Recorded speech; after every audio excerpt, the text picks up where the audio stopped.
gentlemen, you're welcome to this new edition of your program, Africulture. You know that we are going to go through the African continent and that we're going to bring the best of what makes our culture to be original and also, I cannot say another word, but we know that originality makes it all. Right now, we're going to start with the author of the week. You know, we are going straight to Ghana, and in Ghana, there is somebody who talks about Africa, who is calling on us and our society to have a change, to make it change. It's a word which is really important and that we need to bring up. And that's why today we have this author. He's called Aikwe Ama, and he's going to give us a lesson through his book, The Beautiful Ones Are Not Yet Born. The Beautiful Ones Are Not Yet Born, traduit L'âge d'or n'est pas pour demain, s'inscrit dans la double veine du roman philosophique et post-colonial, au sens premier du terme. Une analyse sur la sortie de l'ère coloniale des jeunes nations africaines, notamment cette période délicate que sont les premières années juste après les indépendances. Le cadre du roman est le Ghana de Kwame Nkrumah, juste avant le coup d'État qui allait emporter ce dernier. Tout du nom du personnage principal, The Man. L'homme a son itinéraire de héros. Malgré lui corrobore l'idée manifeste de Kwame Nkrumah d'atteindre une réflexion presque métaphysique par le biais d'une thématique unique. La corruption morale et la dégradation sociale. Dans cette logique, tout le roman semble porté par une esthétique de la décadence parfois même scatologique à l'image de l'environnement immédiat de l'homme, un univers de l'incivilité et le manque d'hygiène conjugué concourt à la décrépitude comme un mobilier banal. Une rampe en bois couverte d'excréments, tant de mains sales aidant le bois à progresser dans sa pourriture. Les doigts de la main gauche glissant négligemment le long de la rampe après avoir été frottés du côté de l'anus quand leur propriétaire remontait d'une visite au cabaret, pour ne pas dire au cabinet. Le récit se déroule sans intrigue particulière, sinon une suite de situations où l'on voit l'homme confronté à une question cruciale, comment faire le bonheur des siens lorsque l'on se refuse à jouer au sport national de la triche, du vol, de la corruption. Sa femme le traite de chichi dodo quand il refuse un pot de vin et constate que même Teacher, le maître, a déjà plongé dans la corruption et y voit la solution à ses malheurs. The man is called Chichi Dodo, and the community is treating him like an outcasted. But is it true? Is it normal? No, I don't think. We have to behave in Africa. We have to make our manners make us go ahead instead of staying backward. Maintenant, rendons-nous au Mali pour découvrir des tabourets qui nous viennent du peuple Bozo. Mesdames et messieurs, c'est la galerie de cette semaine. Les Bozo vivent essentiellement sur les rives du fleuve Niger, à proximité de leurs voisins Dogon. Ils sont la plus ancienne population implantée dans cette région du Mali. La plupart d'entre eux sont pêcheurs ou piroguiers. Leurs ressources proviennent de la pêche et du transport fluvial. Depuis plusieurs siècles, il existe dans la tradition Bozo un tabouret offert aux femmes lors des cérémonies de mariage. Ce petit et très ancien tabouret est effectivement utilisé pour s'asseoir. Sa petite taille laisse supposer qu'il aurait pu être destiné à l'usage d'une femme, d'un enfant ou d'un piroguier. Dans les villages, après la sieste en fin d'après-midi, les hommes se dirigent vers la cour d'une maison amie, en portant chacun sur le bras son siège pour passer la soirée à converser, en buvant du vin de palme. Quant aux femmes, elles possèdent toutes elles aussi leur propre tabouret qui demeure le plus souvent dans l'espace réservé à la cuisine, mais qu'elles transportent parfois sur un manguier ou un baobab pour converser. Personne ne commettrait le crime de lèse-majesté en s'asseyant sur un siège qui appartient à une vieille personne. Du coup, s'asseoir dépend d'une hiérarchie. Lors d'une assemblée, c'est l'âge, le statut social qui détermine où l'on peut s'installer. Les adolescents et hommes de conditions modestes prennent place à même le sol, sur les tapis, des rondins ou restent debout tandis que les tabourets sont réservés à ceux qui détiennent un prestige ou un pouvoir. Le siège rehausse la condition du propriétaire et sa possession peut même marquer un changement de statut. So now you had the chance to discover the Bozo chair. It's a chair made out of wood and that most people are categorized to get one. There's one for the elders, there's one for the kids, there's one for the mother. Means that they can't accept that somebody else should come and sit on a particular chair. You know, in Africa, there is that aspect of respect, and that's what we are trying to bring to you. Now we are going to leave the gallery and get straight to the podium. Aujourd'hui, à notre podium, nous avons Funlayo Deri, qui nous vient du Nigeria. La particularité de cette styliste internationale qui fait dans la haute couture, c'est qu'elle a dû abandonner des études, oui, de business international, pour devenir la styliste qu'on voit aujourd'hui. On va dire que ça n'a pas été un échec. Donc, mesdames et messieurs, je vous propose de découvrir le podium.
Very elegant and sophisticated. That was Funlayo Deri. She's from Nigeria and she does very good artwear. And I think that everybody would like to wear it, be it in the day, be it in the night, and why not on your working site. So right now we are going to proceed and give you an actor of the modeling sector in Africa. She's no other than Felicia Mendez. Felicia Mendez, c'est une mannequin qui vraiment ne laisse pas les couleurs de son pays, le Sénégal, en arrière. Découvrez ce mannequin.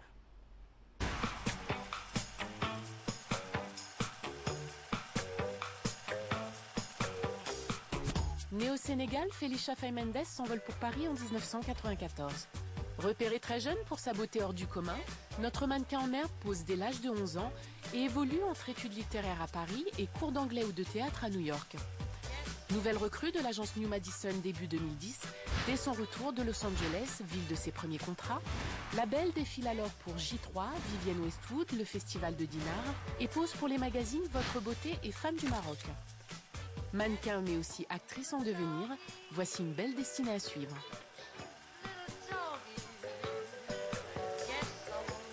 Et donc depuis que j'ai commencé, depuis janvier 2010, j'ai fait pas mal de shootings, pas mal d'éditos pour des magazines.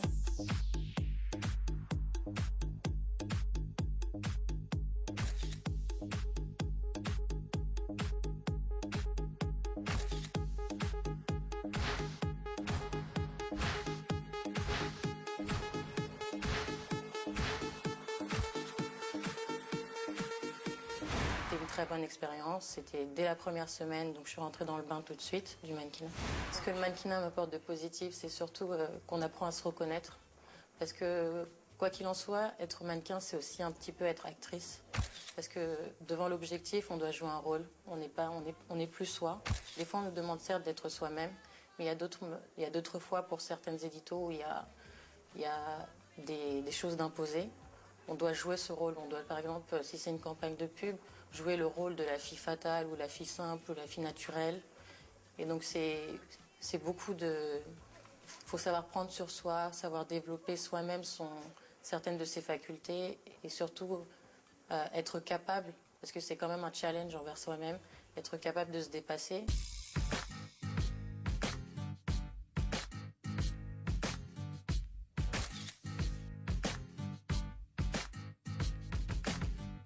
Moi, je suis quelqu'un de très timide, donc des fois, sur certains shootings, je dois vraiment mettre ma timidité de côté pour donner ce que je dois donner sans mon job. Vous me filmez. Vous me filmez.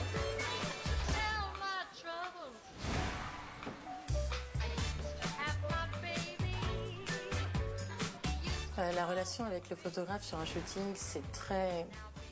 Comme on dit, c'est une relation de quelques heures. C'est une relation un peu comme une petite relation amoureuse de quelques heures. C'est-à-dire qu'on doit être complice, on doit être dans une certaine intimité, une certaine fusion, dans le sens où le photographe doit apporter quelque chose, mais le mannequin aussi. Si les deux n'apportent pas ce que la photo demande, ben, on n'aura pas le résultat qu'il faut. Ce qui me motive le plus à être dans le milieu du mannequinat, et surtout par l'expérience que j'en ai acquis, c'est qu'au fond, ce que je voudrais, c'est vraiment décrocher une campagne publicitaire pour montrer aussi qu'en France, il y a des mannequins black qui sont au niveau des mannequins, des autres mannequins qui sont reconnus internationalement et aussi reconnus autant que les mannequins américains. Vraiment prouver que voilà, il y a du potentiel en France. Et je vais bientôt signer avec une agence à New York. J'ai beaucoup plus de chances de travailler sur le marché new-yorkais parce que je corresponds beaucoup plus aux critères new-yorkais que... Enfin, je dirais pas que je ne corresponds pas aux critères parisiens, mais les mœurs et le marché actuel parisien est trop fermé pour accepter encore du changement ou un mannequin qui serait black et française.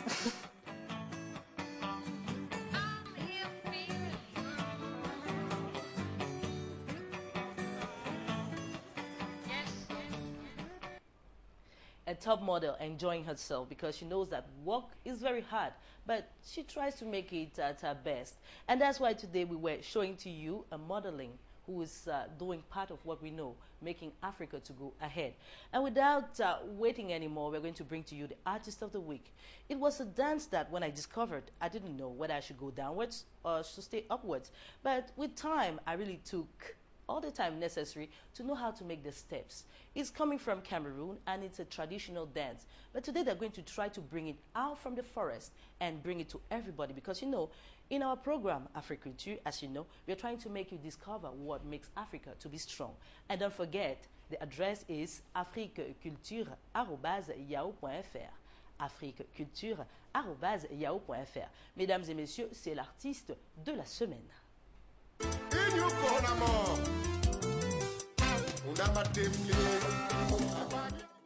La siko, rythme venu de ses ancêtres, est le style musical sur lequel a décidé de nous balader cet artiste. Un homme à la poigne ferme, mais qui sait manier la guitare. Un homme à la voix rock, mais qui, le moment venu, sait la rendre imposante lorsqu'il se retrouve devant son public. Sans hésiter, l'équipe d'Africulture se propose, en ce jour, de vous faire découvrir l'artiste Olivier de Clovis Bonga, mais aussi par ricochet les pas de base liés à un rythme très ancien, la siko. À toi, Clovis. Olivier de Clovis a aimé la tradition. Dans mon village, il y avait des groupes de danse comme le Bekele, le Sekele. Alors, étant tout le soir autour du feu, on faisait ces animations. Et quand je suis monté en ville, j'ai rencontré Jean de Coco Aladin et immédiatement j'ai épousé ce qu'il faisait. La siko, c'est une musique et danse rituelle auparavant et actuellement c'est une danse ou bien une musique qui n'est pas encore exportée. Alors la siko, c'est danser sous le plan des pieds. Et l'explication de Asiko, Isiko, ça veut dire la danse, le contact avec la plante du pied. Non, ça s'explique tout simplement, c'est Isiko, c'est-à-dire sous la plante du pied.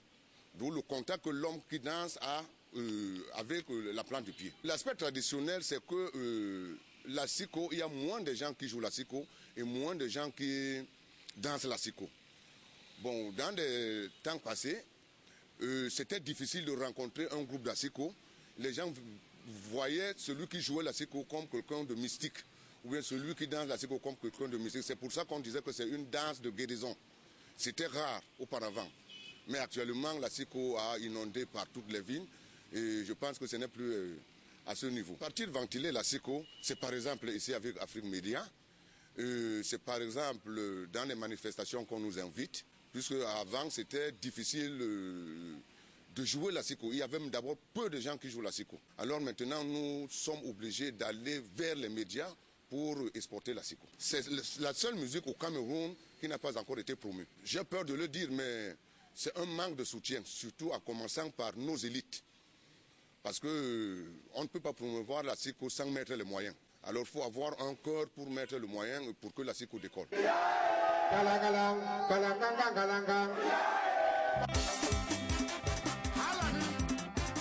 Je puisse vous dire que moi je vis de la siko, je vis de la musique.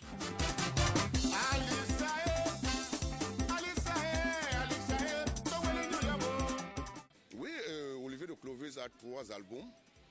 Et le premier s'est sorti en 2000, le second en 2005 et le dernier tout récemment en 2012. Oui, je peux dire que le premier album, je parle du temps du maquis. Il y a des titres comme Yirna, il y a des titres comme Bichoga. C'est l'histoire du Cameroun pendant le maquis. Il y a le deuxième qui est sorti en 2005, qu'on appelle, nous on a nommé Beboumbe Lagle. Mais le public a aimé un titre qu'on appelle Ngarangahi, qui explique l'histoire d'un vieux qui part et laisse ses enfants. L'image que j'ai sur Jean Bokoko Aladin, c'est que on s'est rencontrés à Edea. Une anecdote, c'était à la veille des examens. Le fait que je suis allé regarder son concert, le matin, je n'ai pas pu aller faire les examens. Bref, j'ai été collé directement au BPC. Il fallait rentrer sur le droit là. Et à partir de là, j'ai aimé d'abord ce qu'il faisait et je me suis mis dans la siko. Justement, la siko peut être cooptée. Je me rappelle une fois, on était à une conférence à Yaoundé où j'ai trouvé un Libérien qui m'expliquait que la siko est chez eux. Au Libéria, on peut trouver la siko. C'est ce chemin qu'on est en train de canaliser pour que nos petits frères soient bien dirigés. Et je compte tellement sur la siko puisque c'est une danse, un rythme de musique très très complexe. Si je peux puisse donner un message, c'est d'abord de ne pas laisser la siko mourir. Et je jure que dans un plateau de spectacle, la siko a donné beaucoup. Il y a un chef danseur que nous appelons l'orateur. Il peut montrer quelque part des danses et expliquer. Chorégraphe Asiko, maître danseur. Je vais vous présenter ici l'historique d'Asiko. Il se résume en 2 temps. Dire une danse traditionnelle et une danse contemporaine aujourd'hui, vu ses améliorations. L'Asiko, dans les temps anciens, n'avait que 7 pas. Dans ces 7 pas qui représentaient la tradition, on a un pas, le premier pas appelé Mintumbu, qui est un jeu de pied en forme de pédale, tout en essayant de tourner ses reins. Le Mintumbu, c'est le jeu des pieds. Ça veut dire, c'est là où est basé le nom Asiko, parce qu'on utilise la plante du pied et le sol, en cadence avec une pédale. C'est faire la pédale et tourner ses reins au même moment, avec une souplesse et une dextérité. Il va...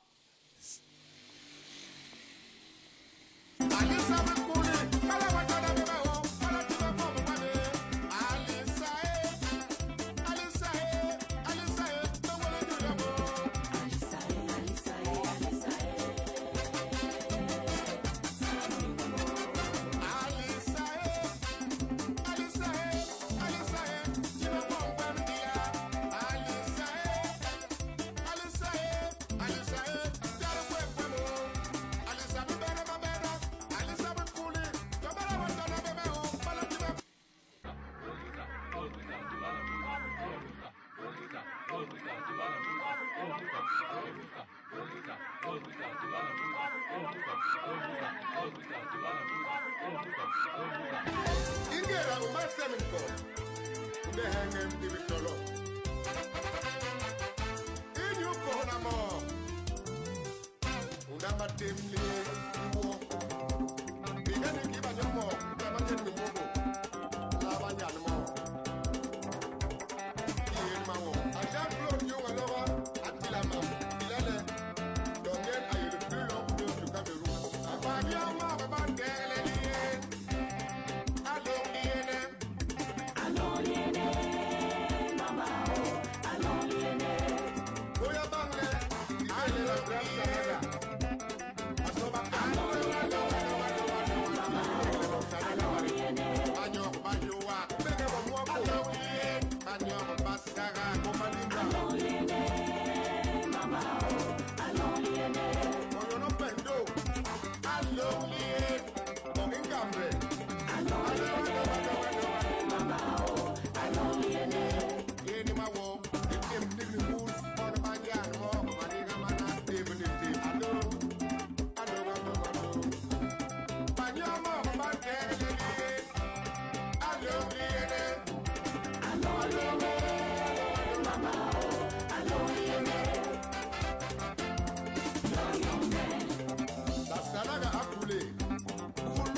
La siko est une danse qui veut se faire moderne, qui veut se faire exporter. Et comme on le sait, toutes les musiques se valent. Donc on ne va pas dire que on va laisser cela derrière. On va aller de l'avant parce que ça fait partie de notre culture, la culture africaine. Rappelez-vous, l'adresse n'est tout autre que afriqueculture@yahoo.fr. afriqueculture@yahoo.fr. Mesdames et messieurs, maintenant il est temps pour nous d'aller dans le monde du 7e art africain. C'est la bande-annonce. Et rappelons-nous que déjà le FESPACO se prépare. L'équipe d'Africulture, on vous dira si on y sera ou pas, vraiment. Mesdames et messieurs, maintenant c'est la bande-annonce. Nous allons tout droit entre les États-Unis et le Nigeria. Pourquoi? Parce que c'est un film qui a ses racines aux États-Unis. Mais aujourd'hui, un homme découvre quoi? Que la tradition africaine peut guérir. Qui veut dire qu'on a un jeune patient qui est atteint d'un cancer. Il est pratiquement à la fin de sa vie. Et un homme, Dr Bello, puisqu'il s'agit de lui, décide de le sauver. Mais en guérissant ce petit garçon, il récupère quelque part cette énergie négative. Et le docteur, qui n'est tout autre que Isaiah Washington, que vous connaissez de Grey Anatomy, se retrouve à rechercher la solution pour réveiller ce docteur qui a perdu quelque part la conscience en donnant tous ses pouvoirs à ce petit garçon. C'est une histoire déchirante avec comme actrice principale Geneviève Nnaji. Je pense que vous la connaissez déjà. J'ai trop dit. Regardez vous-même la bande-annonce.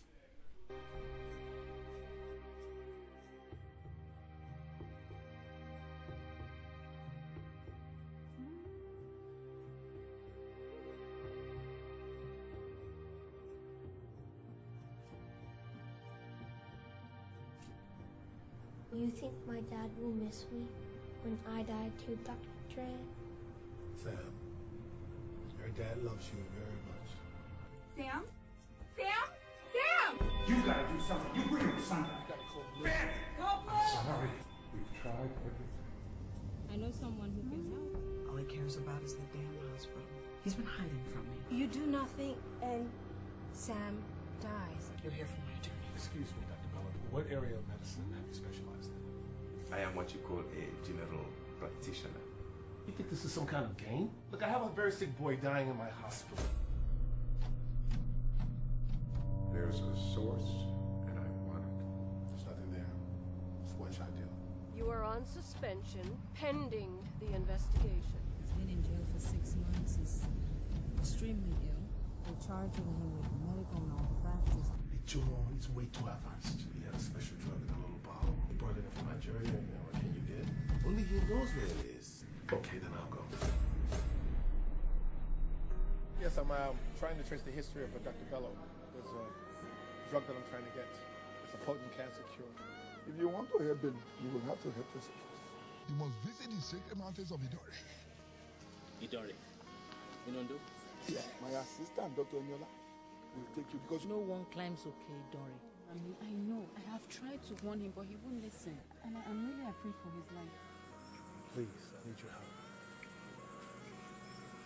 My mom suggested that we see Chief Ido. You have to be prepared.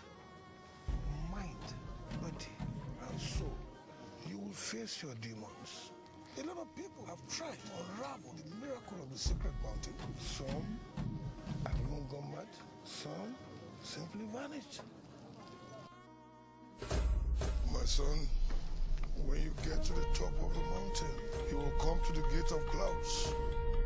There and then, you can still change your mind. But the moment you cross into it, it will reveal to you your true destiny.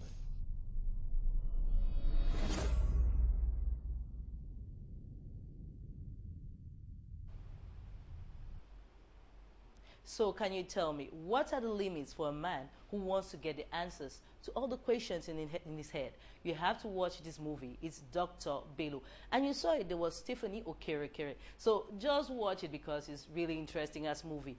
Avant de terminer cette émission, on vous propose de découvrir ce qui a fait quelque peu l'actualité sur le continent africain. C'est notre agenda. Parole divine, lui marié qui sort, Dina Michou et plein d'autres étaient au rendez-vous pour la sortie du premier album de l'artiste reggae venu de la Menois Ouest. Une soirée dédicace qui a vu la prestation simple mais travaillée de l'artiste et de sa troupe.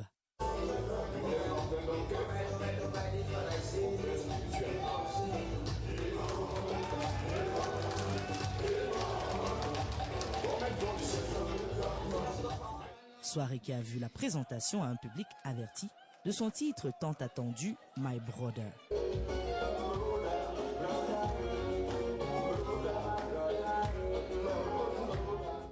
Un album entouré et saupoudré de thèmes très variés et de sons recherchés. Une soirée que n'a pas manqué ses fans, impressionnés par tant de dynamisme. Par rapport à l'artiste, par rapport à l'encadrement de l'artiste, je crois que c'est un sujet grand. Je pense que depuis le début, c'est un long événement qui a été suivi de bout en bout. Aujourd'hui, c'est l'aboutissement d'un processus. Moi, je pense qu'aujourd'hui, nous avons compris qui était West véritablement, parce qu'il a démontré avec sa façon de faire ce qu'il qu'est-il vaut exactement dans le plan musical? Enfin, à exprimer ce qu'il voulait, parce que nous n'avons jamais vu. Parce que le rasta qu'il porte, c'est pas 10 ans, c'est au moins 15 ans, 20 ans qu'il porte ce soir. Quand on voyait un monsieur qui porte le rasta 20 ans après, nous on a présent appelé sorcier. Parce qu'on ne le voyait pas. Et quand il sort son premier album, on se dit que, mais attends, il avait l'avenir. Il pensait à ce qu'il voulait. Or, on n'a pas su que par rapport à ce qu'il fait, ou bien par rapport à la musique qu'il voudrait faire, il faut faire du rasta. Nous, on n'a pas compris. Vraiment, je suis très satisfait. Parce que pour une première fois, une personne sorte un album de ce genre pour la première fois, et que la musique n'est pas n'importe quelle musique, c'est une belle musique. Et les paroles aussi sont des paroles constructives. Il y a des musiciens qui chantent, qui font de n'importe quoi. Mais tout ce qui sort de sa bouche, c'est des paroles pour construire, quoi, pour moraliser même les gens. Je crois que j'ai essayé, parce que moi-même je suis un artiste. Et quand je l'ai découvert, moi j'ai dit qu'un artiste peut manager l'autre. Et ce soir, nous avons essayé de faire de notre mieux. Et moi, je ne peux pas avoir beaucoup à dire. C'est le public qui était là ce soir qui pourra juger. D'après la manière dont le public est content, moi, je dis que c'est en voie de porter ses fruits. Moment de joie que n'a pas caché la star de la soirée. Le succès. Le succès, le Seigneur qui doit être derrière moi. Le public qui doit être derrière moi aussi. Et les amis qui me soutiennent. Je dois dire ce soir que ça a fleuri. On attend encore les fruits. Il veut dire que le deuxième album est déjà en préparation, mais il sort en 2015. Beaucoup de cœur, beaucoup d'endurance et beaucoup de persévérance. Un prélude que l'on espère portera la musique reggae version camerounaise dans des sphères encore plus élevées. Un peu pleureux, n'est-ce pas? Mesdames et messieurs, nous sommes au terme de notre émission et tout ce que nous pouvons vous dire, c'est de rester connectés à nos programmes et savoir que afriqueculture@yahoo.fr reste l'adresse que nous vous proposons pour entrer en contact avec nous, nous dire ce que vous pensez, nous proposer ce qui pourrait faire avancer les choses. Vous le savez, nous sommes là et nous continuerons d'être avec vous. À la semaine prochaine, portez-vous bien.